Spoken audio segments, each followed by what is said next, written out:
Halo semuanya, balik lagi ke channel ini. Untuk yang baru nonton, perkenalkan kami Revel Prime, di mana kita berada di penghujung tahun 2022.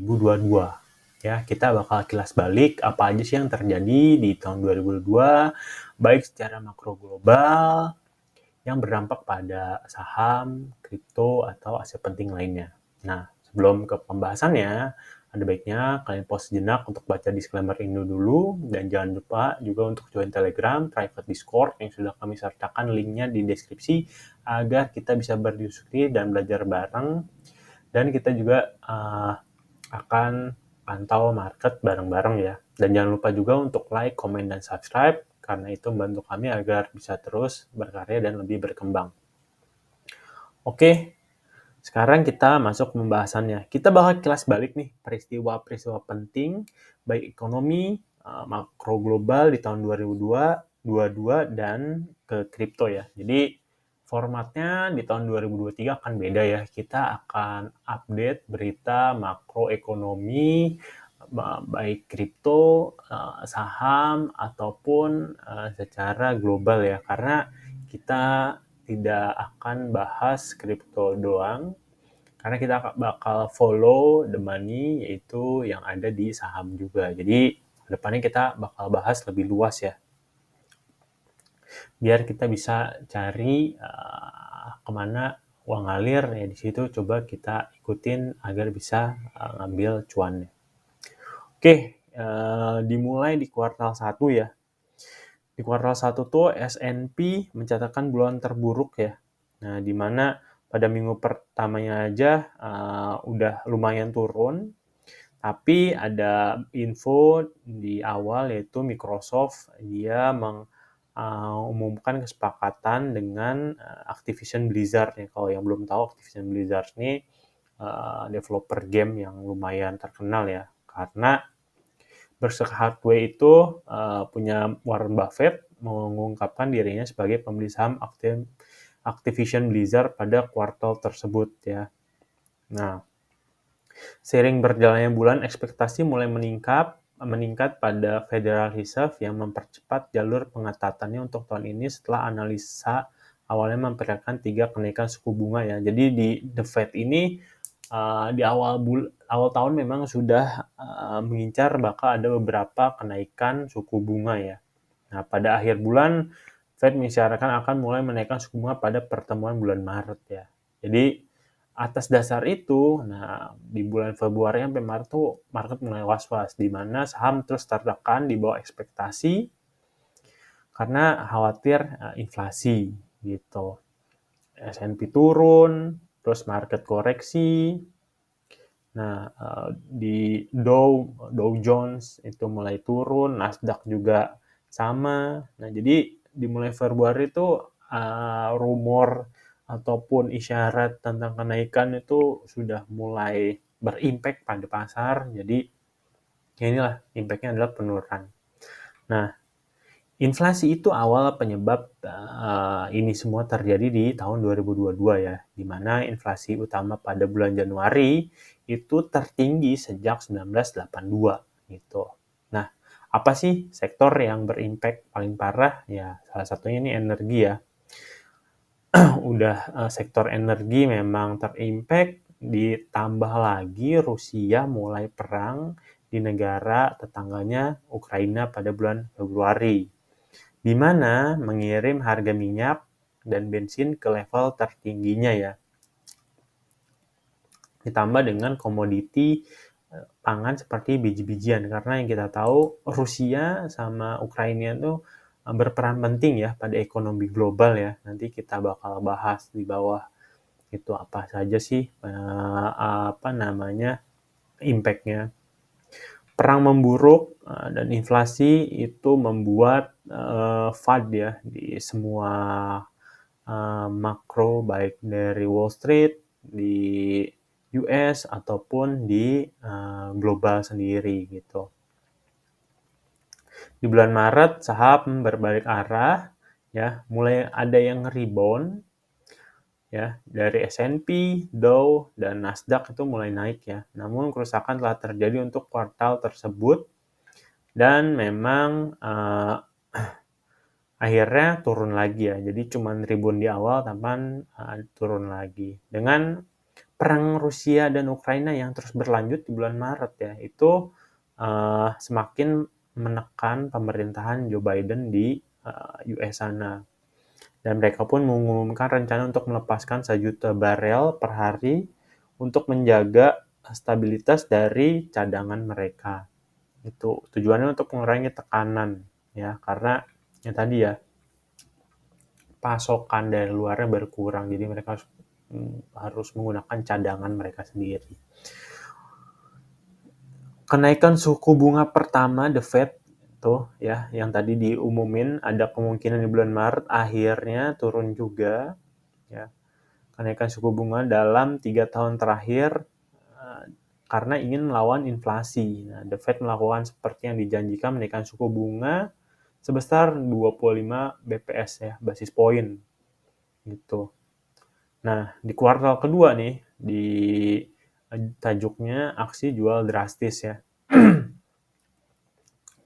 Dengan dikonfirmasinya The Fed menaikkan suku bunga, nah ini impact-nya adalah pasar ekuitas AS dijual dengan tajam, di mana fokus investor terlatih pada inflasi dan respon kebijakan dari The Fed ya. Jadi mulai berimpact nih. Jadi aksi jual di US itu berimpact sekali pada makro global juga ya. Inflasi tahunan mencapai 8,5, didorong harga bahan bakar naik. Sinyal kenaikan juga akan bertambah di bulan Mei.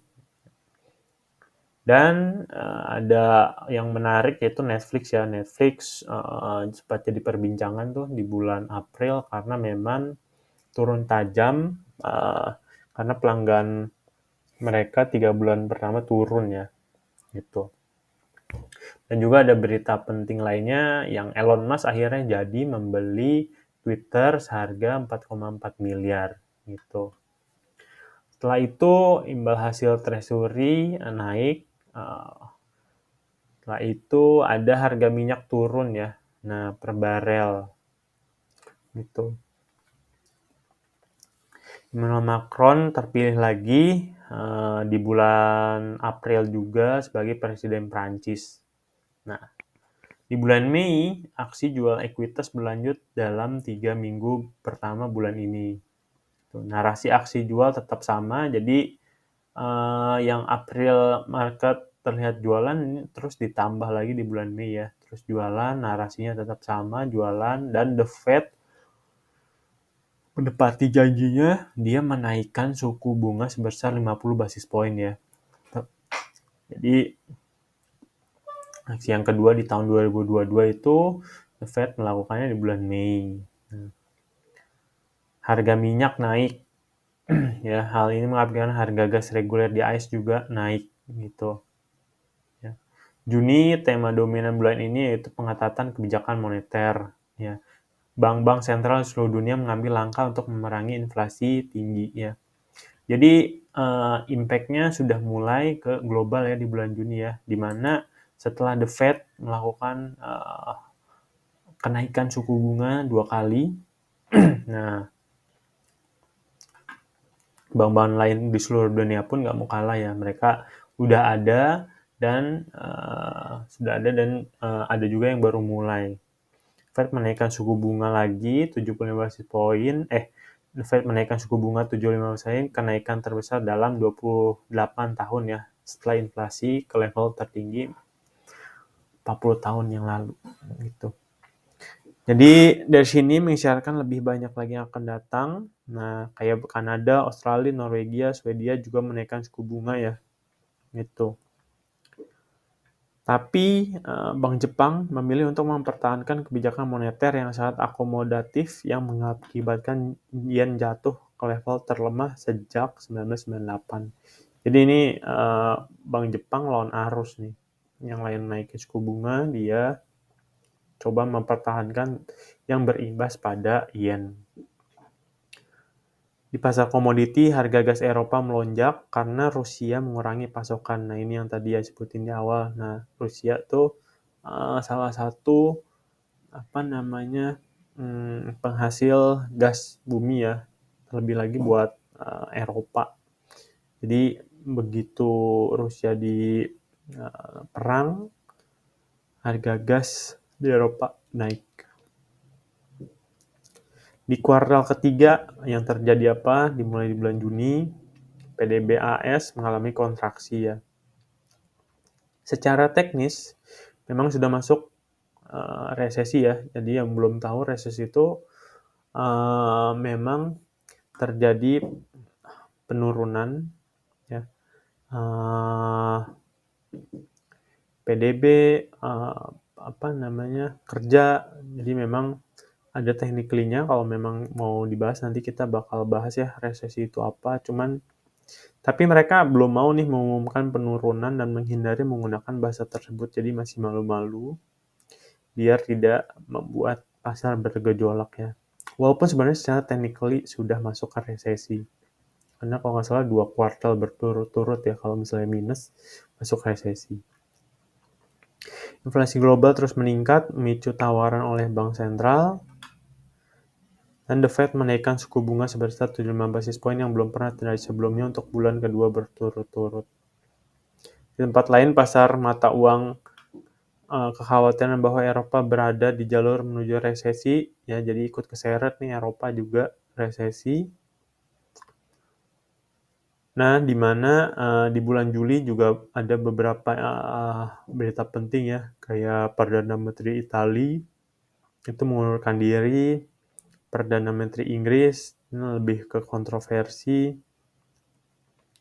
Perusahaan juga mengeluarkan laporan hasil kuartalnya ya, dan kesulitan untuk menyamai pertumbuhan pendapatan yang luar biasa mereka lihat pada musim 2021 ya. Jadi memang 2002 ini merosot ya di 2 kuartal sebelumnya. Kondisi kebijakan moneter yang mengetat memberikan tekanan tambahan pada pasar mata uang kripto yang biasanya bergejolak, yang membuat beberapa pemain industri terpukul oleh investor yang putus asa yang ingin melakukan penarikan, namun Bitcoin masih belum berhasil rally. Jadi Bitcoin juga terimpact ya. Sama AS menutup bulan positif. Di Eropa yang teringat adalah Cina. Nah, di bulan Agustus, investor memasuki bulan Agustus dengan harapan Fed akan memperlambat laju kenaikan suku bunga. Ini harapan investor. Cuman apa yang terjadi pada paruh pertama bulan ini, indeks utama menguat. Tapi seiring berjalannya bulan, kekhawatiran meningkat seputar lockdown COVID berlangsung di Cina dan efeknya pada rantai pasokan global. Ya. Serta penurunan perkiraan pendapatan. Powell pun mengindikasikan dalam pidato di Jackson Hole bahwa kebijakan akan tetap ketat beberapa waktu dan pasti akan menyebabkan beberapa rasa sakit bagi industri rumah tangga dan bisnis. Saham-saham yang telah tergelincir dari puncak terus terjadi penurunan.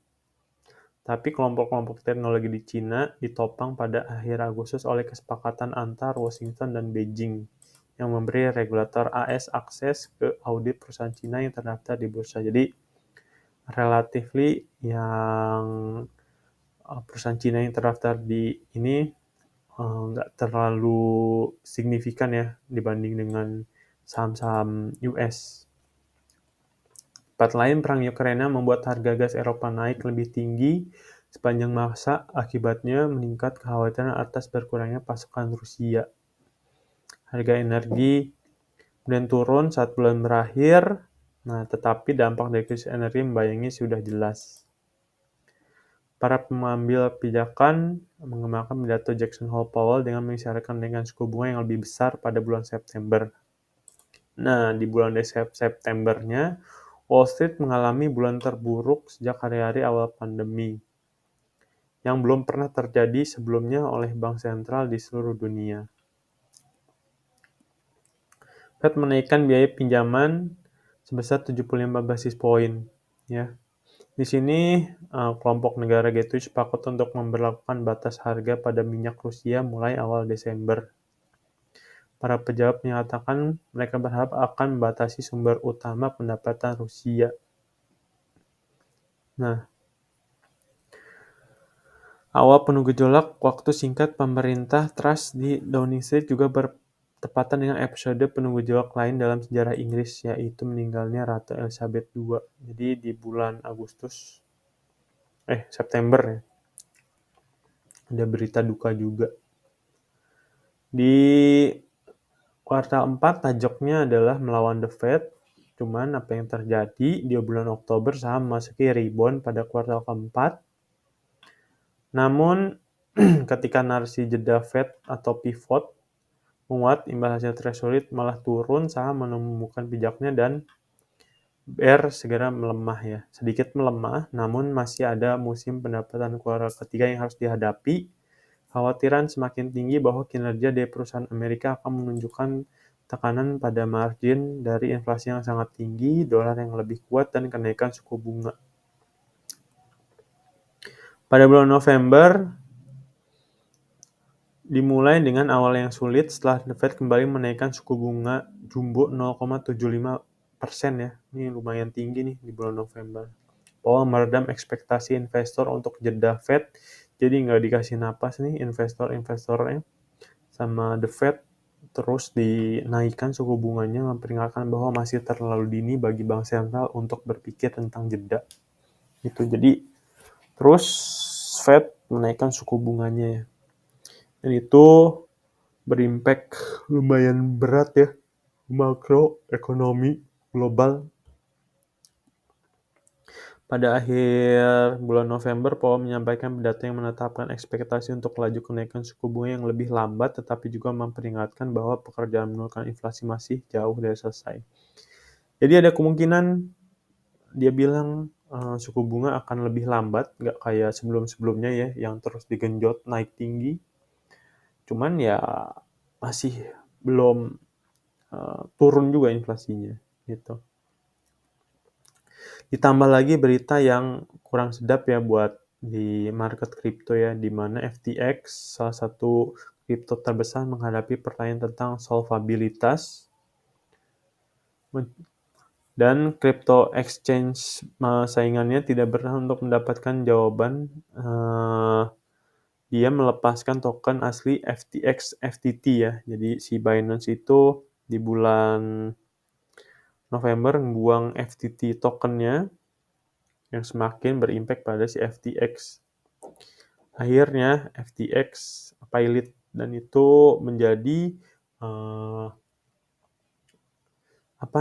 berita buruk banget ya buat si kripto, dimana kalau kalian ngikutin juga sebelumnya ya, itu ada di bulan Maret atau Mei itu yang Luna ngedrop, terus disusul November ini FTX ngedrop, jadi membuat pasar kripto juga masuk bearish parah sih sebenarnya. Nah ini di bulan-bulan terakhir, Desember membawa ekonomi ke dalam fokus karena laporan pekerjaan menyeratkan ekonomi mendasari. Investor yakin bahwa Fed dihadapkan pada ancaman resesi yang semakin besar, mencapai puncaknya lebih tinggi. Nah, Powell menegaskan kembali bahwa perang melawan inflasi tetap menjadi prioritas dan rezim suku bunga tinggi untuk waktu yang lebih lama pada new normal ya. Jadi di akhir tahun ini kita tidak bisa berharap banyak. Pivot masih belum kelihatan ya hilalnya, jadi masih jauh banget. Kemungkinan untuk prediksi-prediksinya inflasi belum akan turun ya. Jadi walaupun kenaikan si The Fed ini akan diperlambat kenaikan suku bunganya, cuman itu hanya semu ya sementara, dan kemungkinan inflasi bakal naik lagi dan akan dihajar lagi sampai kita pada pertengahan tahun mungkin masih mengalami tingkat suku bunga yang tinggi ya. Jadi baik pivot ataupun perlambatan hawkish itu kemungkinan belum ada. Jadi sampai akhir tahun 2023 banyak yang menganalisa akan terjadi seperti itu ya. Jadi untuk kita harus bisa survive ya di market yang akan semakin parah lagi. Jadi itu kilas balik 2022 ya secara makro dan peristiwa penting untuk ekonomi global maupun kripto. Ya jadi kedepannya kita bakal pantau bareng ya hariannya. Mudah-mudahan bisa lanjut lagi kita update-update berita harian. Jangan lupa juga untuk like, share, dan subscribe jika kalian suka video ini. Mudah-mudahan membantu. Thank you semuanya. Thank you udah nonton.